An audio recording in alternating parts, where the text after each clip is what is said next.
Guys, dito tayo ngayon sa bukid. Pinuntahan ko yung nanay ko.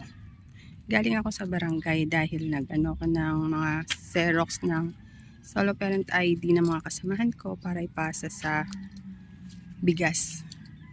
Tapos, diretso na ako dito sa barangay. Ay, sa bukid pala. Sorry. Tapos nakita ko ang mama ko. Ayan, yan ang mama ko. Umitim na siya.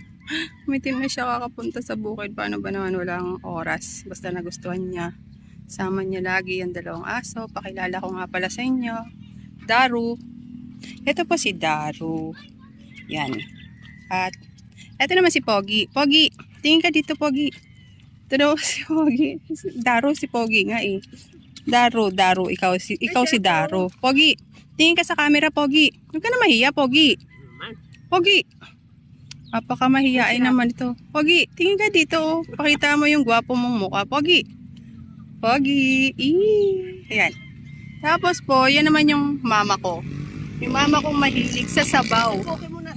Hi, ang bastos. Nagsalita pa ng ganon. O sige po. Hi, ma. Kaway ka lang. Love you, ma.